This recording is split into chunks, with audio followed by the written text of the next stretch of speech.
Hey everybody, we are doing a stew today. It is more fall vibes. This is actually like 2 days after I filmed the chicken penny pasta video, but I wanted to get the I wanted to make this stew, so I'm gonna film this now and we're gonna put it, put it up later. So this is a recipe that went kind of viral on TikTok, and I've kind of played with it myself since seeing it. I originally made it to the recipe basically the first time. It calls for red wine, and I'm not a huge red wine fan. I'm not a huge wine and cooking fan. So I had made it with that at first and didn't really like it. It wasn't awful, but I didn't like it. So my recipe doesn't have the red wine, and what I use instead is I do tomatoes for a little bit of acidity, and I also add potatoes to mine. So this, I will link the recipe. Also, it is originally written for metric, but there is a converter. There's a little tab you can click that says for US, and all of the temperatures and stuff are also in US and metric. So 2 tablespoons of olive oil, 1.6 beef flank or bavette. This is actually like 2.1 pounds of flank, but the stew is so freaking good that generally we have no leftovers. So that, yeah. 2 tablespoons of plain flour, an onion, 2 large carrots, garlic cloves, 3 of them. I'm going to use minced garlic. 2 thyme springs. I don't have that at the moment, so we're just going to skip it. It's fine. 1 cup of red wine, which I am omitting, and then 3 cups of beef stock. And so what I'm going to do is the beef broth base, and then do 4 cups of water. So the beef stock and the red wine, that amount of liquid will be pushed together. There's also dumplings that you make and you put on top of this, and bake it for the last step. And I would highly recommend not skipping those because the flour from those dumplings helps thicken the stew. So I would not skip those. But I don't have parsley, and I don't think I've ever made these with parsley. So that's 2 cups of self-raising flour. You can just use regular flour. It's fine. It's not going to hurt anything much. 2 tablespoons flat leaf parsley chopped, 1 stick butter, 1/4 cup of cheddar, 1/2 cup of milk, sea salt, pepper, and then salt and pepper for the stew part as well. So the dumplings are, you're gonna make those kind of after, like while this is cooking. This is a really, it's a really long recipe. This takes 2 hours and 45 minutes to cook. I would give yourself an extra half an hour if you're doing this on your own for the first time, just because you're going to have to go back and read the recipe and all that happy stuff. There's about a half an hour worth of prep work before you pop it in the oven. You're going to pop it in the oven for an hour and a half. Then you're going to make your dumplings, put those in there. You're going to cook that for 30 minutes with the cover on. And then you're going to cook it for another 15 with the cover off for the dumplings. So yeah, we're going to get started. We're going to chop this up. And we are going to dredge it in flour. So I get this flank steak from Walmart. I use it for a bunch of different things too. And we're going to do, with the flank steak, the recipe says to chop it into 4 pieces. I generally do pieces roughly this size, and it's going to be a little bit more than 4. And then you can fry these in batches. And then a part of the recipe, there's a part where you take it out and you're going to shred the beef a little bit. So you're going to keep them big while it's cooking for most of the time, and then you can take it apart and shred them while it's cooking. And then I have not eaten lunch yet, so I'm also probably I might just take one of these and put it off to the side and eat it like after I get it floured and stuff, and just eat it for me. So again, this recipe is not going to take that long to go over as far as the video goes, hopefully. There's a lot of downtime where it's just in the oven doing its own thing. So I'm going to get this. I'm going to wash my hands real quick. We'll dredge these. I haven't turned on my stove, and then we're also going to preheat the oven. Oven's going to be at 180 Celsius, 350 Fahrenheit, or it says gas mark 4, which I don't know. I don't have a gas thing. So yeah, I will be right back, and then we will get this dredged and popped in the stove, or on the stovetop. Okay, so got my oven preheating. You're going, like, whatever pan that you cook this in is ideally the one that should be going in the oven. So make sure you've got an oven safe pan. This pan and the lid that goes with it is oven safe to 500. I might need to switch to my other Dutch pot, my Dutch oven or whatever the hell, in a bit, because I'm making this a little bigger than normal and I'm not sure how much it's gonna fit, but I also have never used that Dutch oven for this recipe, so I don't want to alter that if I can help it and then mess up the recipe that I'm videoing for you guys. So we are going to flour this, and this is important. The flouring here and your dumplings are what's gonna get that stew nice and thick. It's like a magic trick. After you put those dumplings in there, it's kind of watery or whatever when you're until you put those dumplings in there, and then once those cook, it's insane, like, how it thickens up. I will show you. It's almost like the person who knew the recipe, like, or wrote the recipe, knew what he was doing. Which, that's sarcasm. I know he knew what he was doing. You can get this recipe if you can't get to it on here for some reason. It's Donal, like Donal, beef stew. And if you Google those things, you will get to the correct one. And it'll say, like, beef stew and dumplings or whatever. So, and you don't have to eat the dumplings if you don't want to, if you're not like a dumpling person, but I still, like, super recommend that you make them to get this thickened up, or not. If not, you're gonna have to, like, put this back on the stove top and do a slurry about it, probably. Okay. Let that go for a bit. Season that just a tinge more. These are just gonna get browned for now. They don't have to be fully cooked. There's a piece in there I'm gonna fully cook for myself for lunch. Cutting board has been washed. We're gonna go ahead and grate 2 kind of large potatoes. Again, this recipe doesn't call for them, but a beef stew without potatoes, like, I don't think you should be able to call it a stew. This is one of my, like, favorite recipes. It is so good. There's a soup that Midwest Magic Cleaning makes. Kind of similar, but it's not as thick as a stew.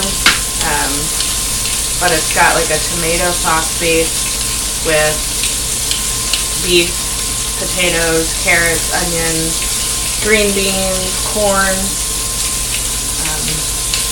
And that one is also really good, but if I want something, like, very comforting, very fall, very hearty. I've tried a bunch of different beef stew recipes, and I consider myself to be, like, decent enough at cooking to where the one that I used to make was just kind of one that I made up, kind of like winging it. And that was very basic. It was just like potatoes, carrot, onion, beef. But this one is just, it's so good. Highly recommend. Like, there's TikTok recipes that I've tried that have not been worth it. And then there's a few, like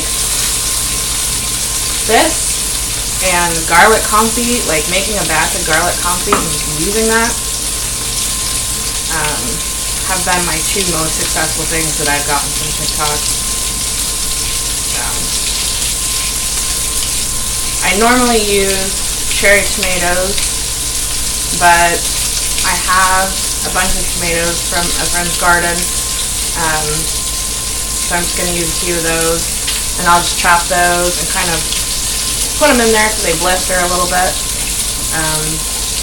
when we're sautéing the rest of the vegetables. So calls for 2 large carrots, but I'm going to use 3. We're kind of enhancing the recipe a little bit.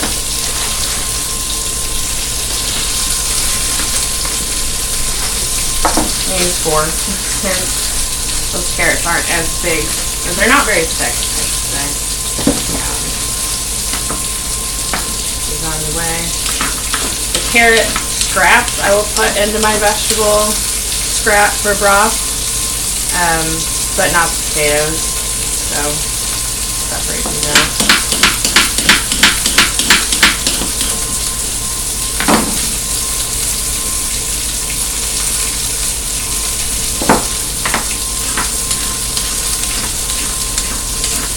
I had a fling with keto a few years ago.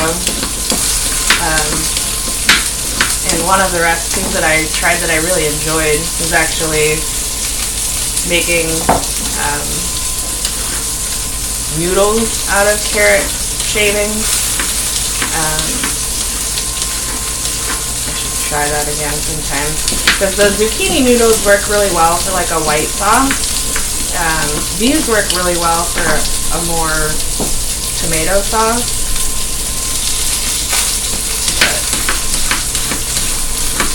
Done that in a while.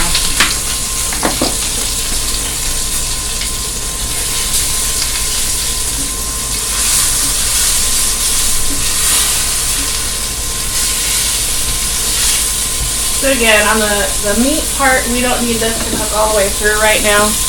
In fact, let's just point you over to these. I just flip them. Part of mine is still a little frozen in the middle, which is fine, because it'll finish cooking in the oven. Oops, I feel that one. You just want to get some good color on them with that flour.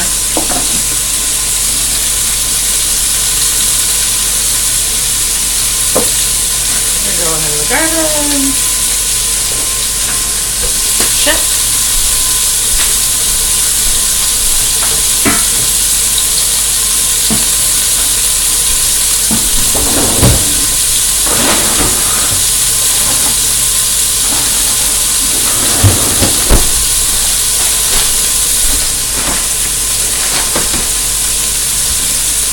Definitely almost time to do a good chicken soup with my vegetable stock, I think.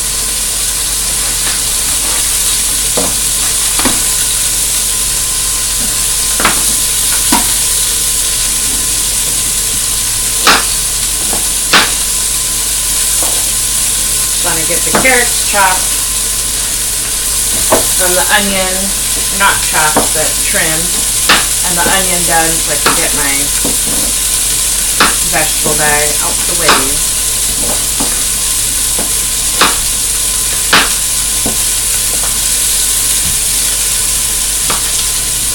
I'm also a giant fan of onions, so I might over onion things occasionally.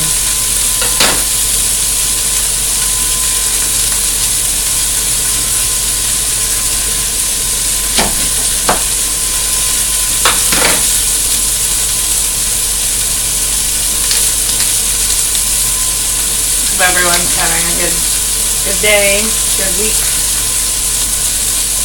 good beginning of fall or spring, depending on where you are.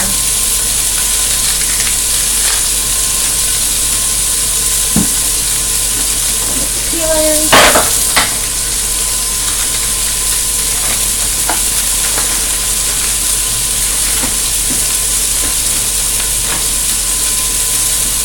I've got another bag in there that has asparagus ends in it.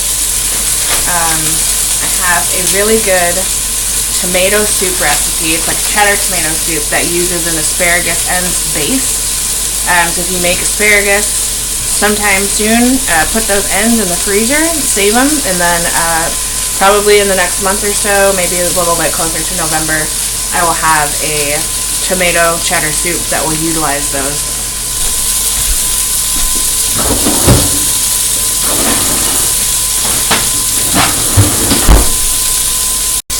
I'm going to pull this off.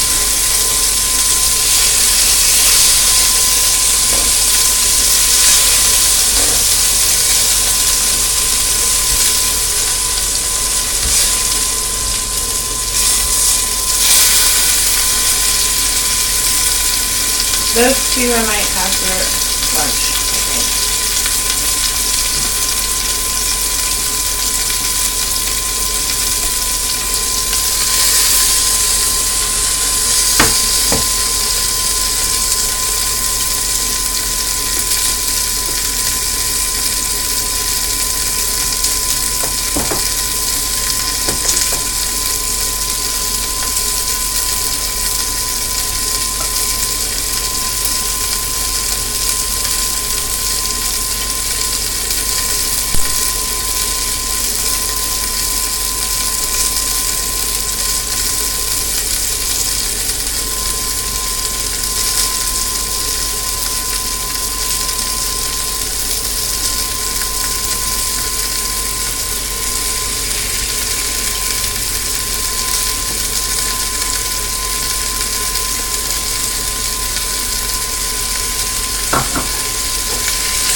Let that cook, get our vegetables chopped.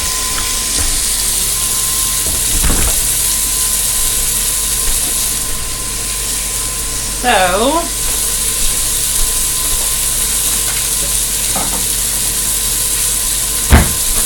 I like to have either a big Tupperware or plate or something for all my chopped vegetables to go into so they're not taking up space. With the onions, I do them. I don't know if it specifies how to cook in there.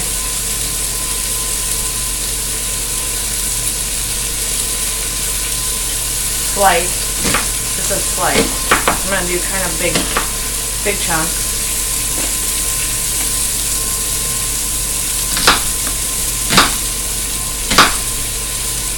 I'm doing more of a big dice, I guess.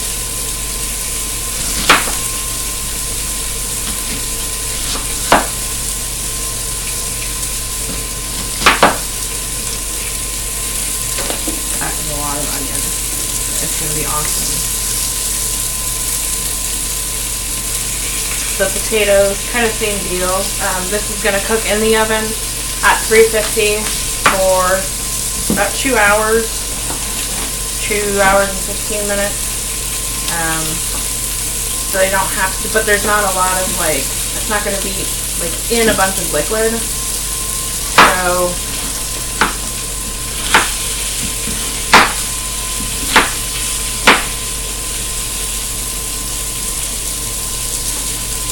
you don't want them to be too hard. I'm probably going to do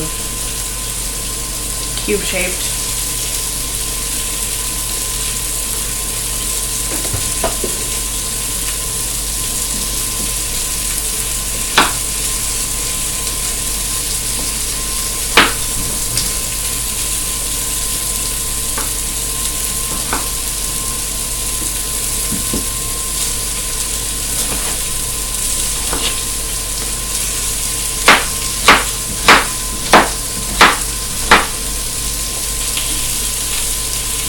I'm also going to do something some of y'all might understand, some of y'all won't.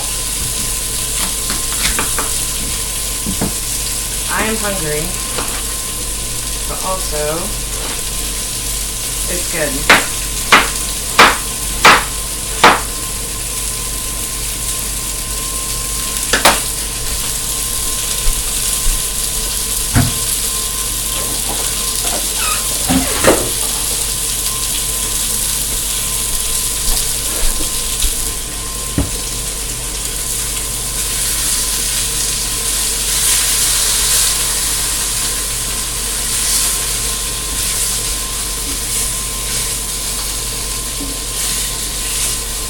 Flipping the meat again. Probably should have put a little bit more oil in there, but it'll be alright.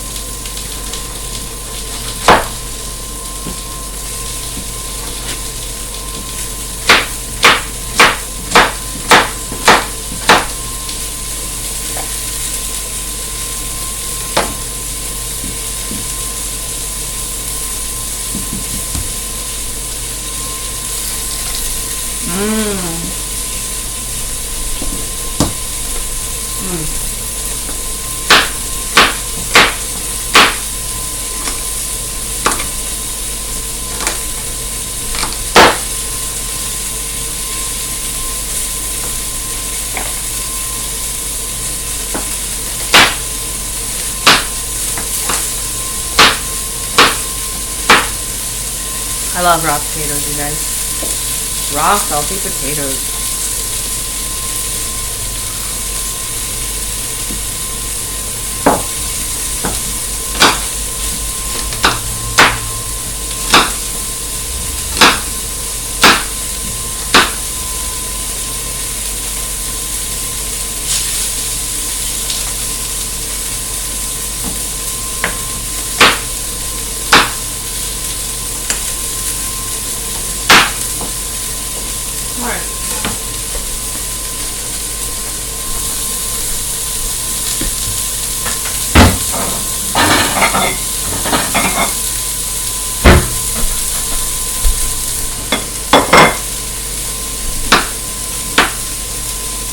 Still gonna eat those.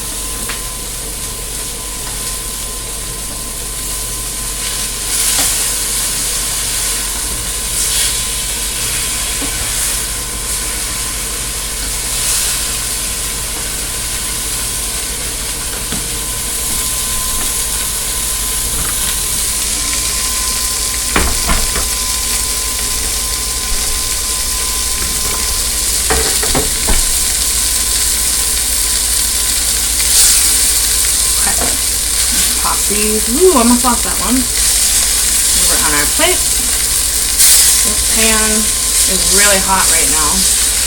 Like I said, our stove runs very warm.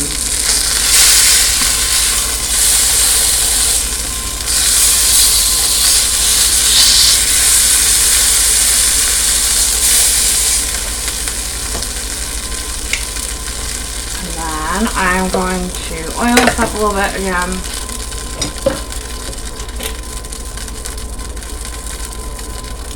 That's got some char on it.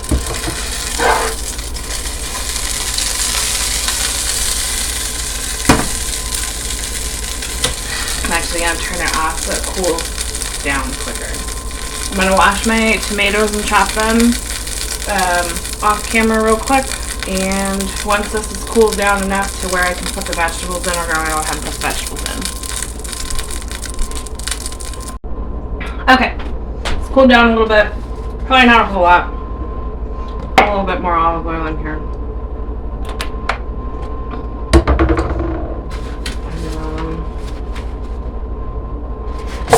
Bad boys.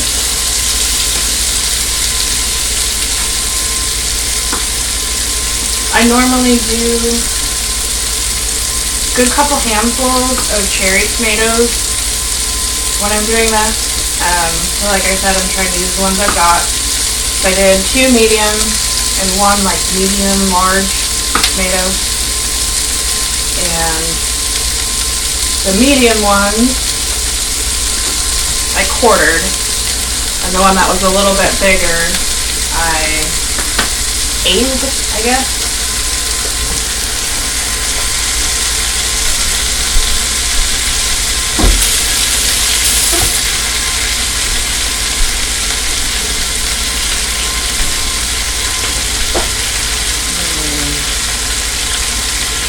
Give this some really good seasoning here.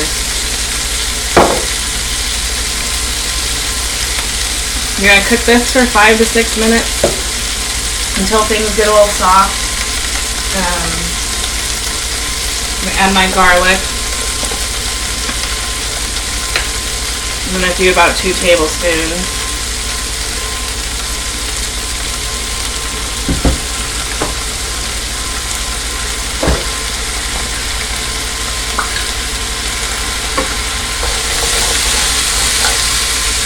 gonna get, shit, we don't want to do that.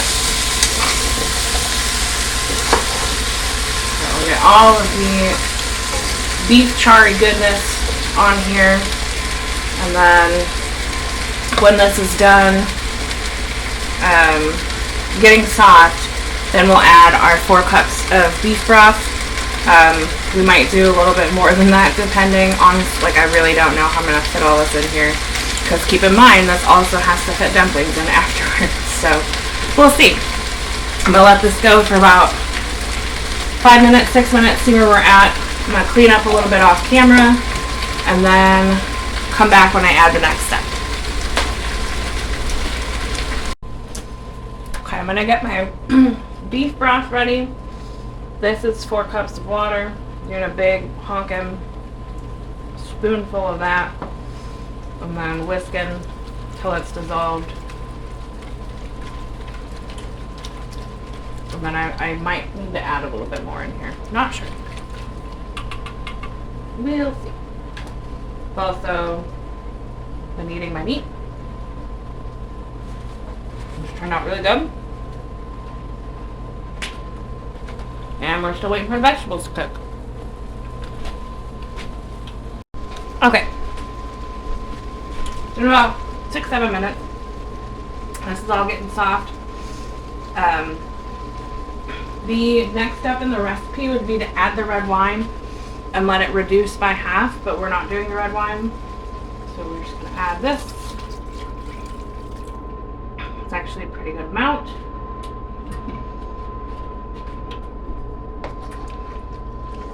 We don't really need to worry about reducing this on the stove or anything, but I do want to kind of go through and make sure that all of the bits on the bottom get kind of mixed up through here.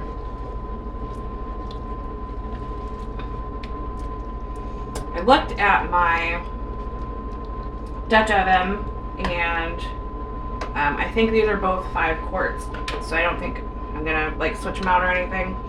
We're gonna pop our meat in, and then when we get to the part where we have to do the dumplings, this water should be reduced a little bit, so we'll be able to put the dumplings in and still get the cover on, no problem.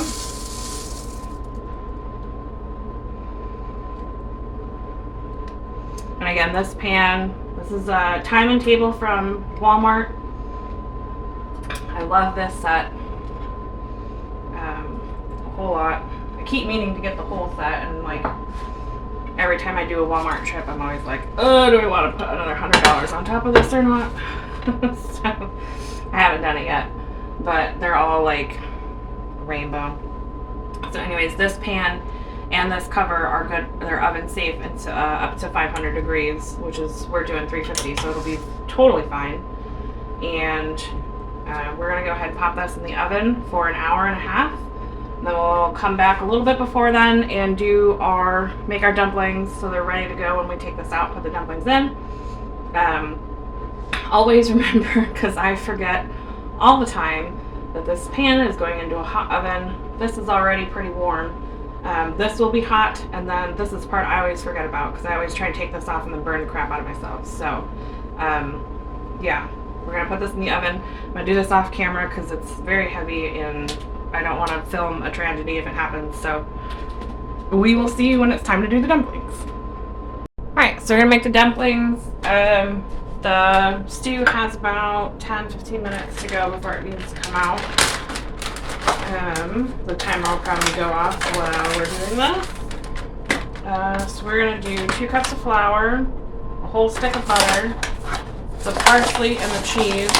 Remember, I don't have parsley, but that's where it would go in this step. Excuse me, that was a weird noise.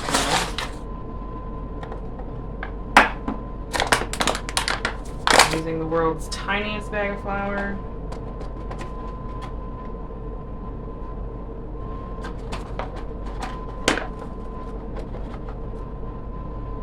This is really some slapdash measuring, but we'll be alright. So we're doing the flour, the butter. You don't want to melt this. You don't want to soften it. I just want it to go in chilled. We would put we would put the parsley in at this time, and cheddar. So the cheddar is a 1/4 cup. I'm just gonna do like a handful.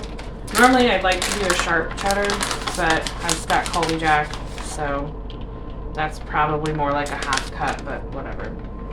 And then I also, after this step, I'm going to season this with garlic, salt, and pepper. The garlic salt is just to make it be a little bit Cheddar Bay biscuity. So the method that we're doing with the flour and the butter, I'm going to cut this up a little bit. I'm going to mash it with a fork. That's what I'm going to do. This is like a method, if you guys have seen British Bake Off. Just like getting it in there with your hands and rubbing it together or whatever.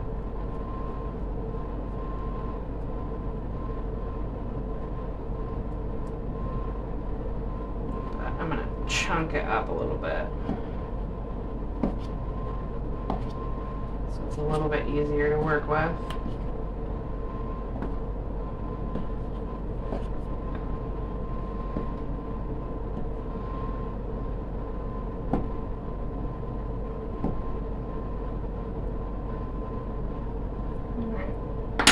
I'm gonna grab some butter and some flour and pinch it together. Just kind of work it with your fingers.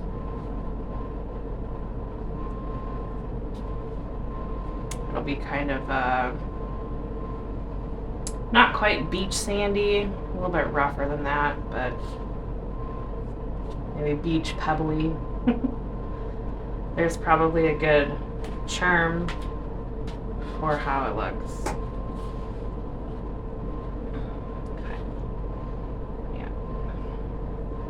Then after that, we will gradually add the milk in. This looks like 1/2 cup of milk. And then season it. And then the instructions say tip out onto a flour surface and knead a little before rolling into a sausage shape. Divide into 12 pieces and shape using lightly floured hands to make balls. And I'm not doing that. I'm going to knead it in here and just make it a no ball in here and pinch off bits. And I don't think I do 12, I think I do more like 8. But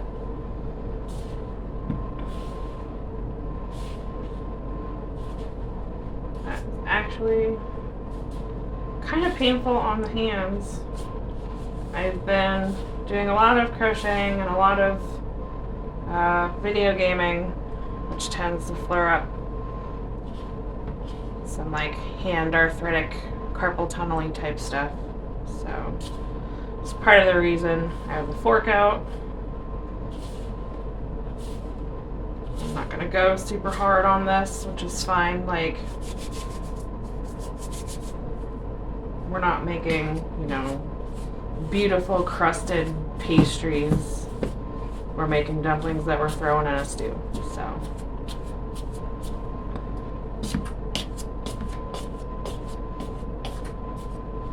it's gonna taste good, I promise, even though it might not look the best.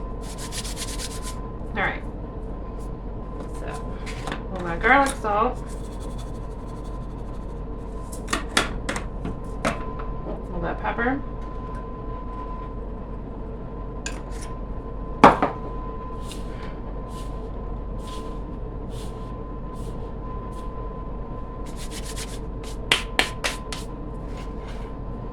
animals are all antsy with food and scraps and all sorts of stuff.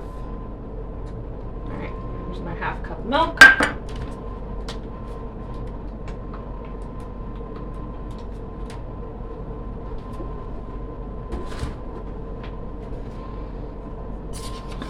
And gently mix fork.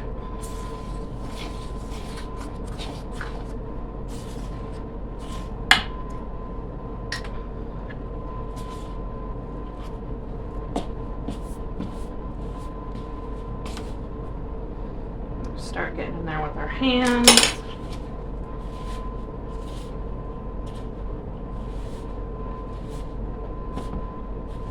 And this is like really sticky.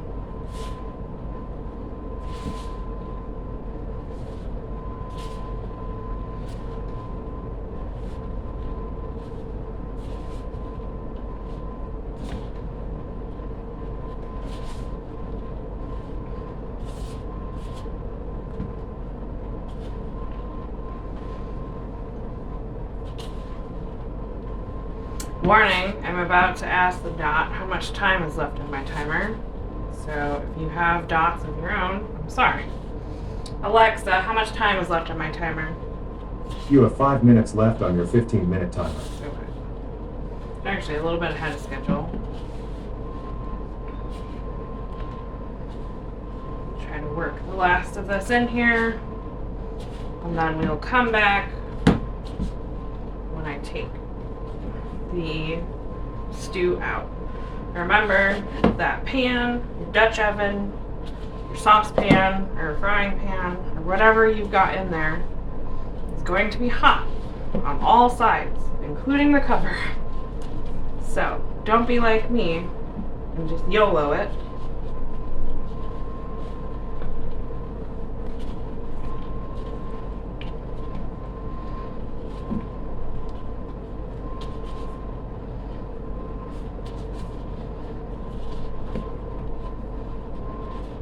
Okay, it's pretty well kneaded.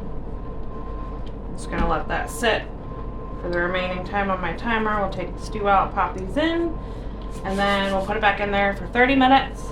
Take off the cover and put it back in there for another 15, and then we'll be done. All right, I didn't want to film myself taking that out again for tragedy reasons.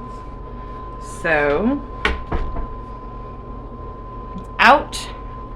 Have the mitt in my hand, so I'm not going to forget. And if your pans look like this, at least on mine, it comes off really easily, like all brown or whatever. Okay, so that looks super good. And this is when we would like to tear the meat up a little bit.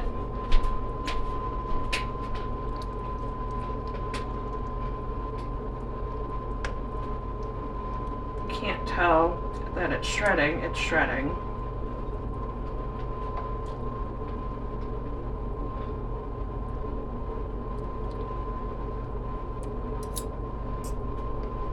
A little bit more when you're done with all this.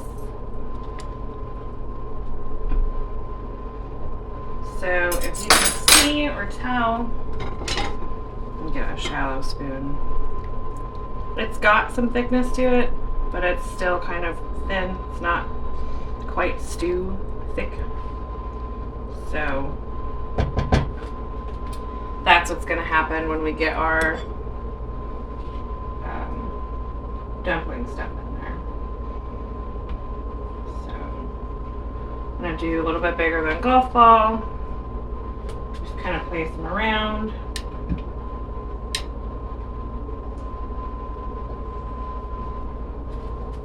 These aren't going to be, I flatten them a little bit too. These are not going to be like flaky. Because they're being cooked in wet. But they are really good. And I love to have a good bread with my soup or my stew. Generally I like a good like crusty bread. But this kind of fills that. Like if you just made this on their own, these dumplings would be a little too dry, but when you eat them with the stew, they're good. I know that sounds kind of weird that they're not going to be like flaky, but they still are kind of dry and crumbly. What beans? Meow.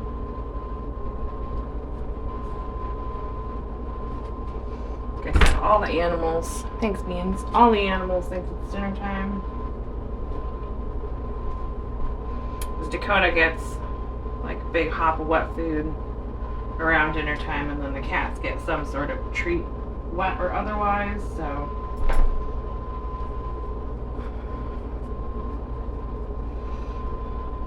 you want to give them space, but they're not going to rise like a crazy amount. 2, 4, 6, 8, 10. I guess I did about 11 or about 12, like it suggests. So we're going to pop these in for 30 minutes, and then we're going to come back and take them out. Or I'm sorry, we're going to, after 30 minutes, we're just going to take this thing off, the cover off.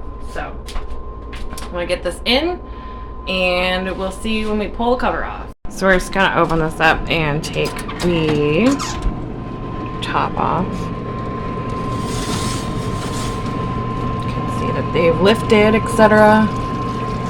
Look all good, everything's bubbling. Alright, so you pull the stew out. Dumplings are about done, and I move them around just so you can kind of see how nice and chunky and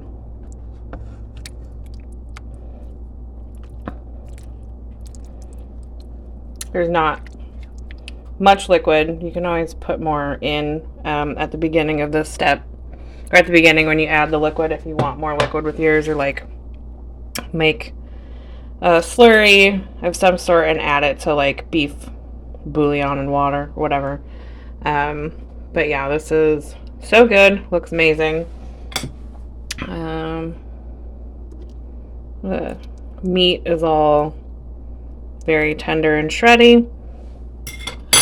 And this is probably going to take about like 30 minutes to cool down enough to eat, but it smells amazing in here. Like I said, it's a long process, takes a while to cook it, but most of it is hands off. So I hope you all enjoy. I know I will here in a bit, and so will Midwest Magic Cleaning. And the cats and Dakota are circling, so I need to get them fed as well. But yeah, have a fantastic day, you guys. Thank you so much for watching. Bye.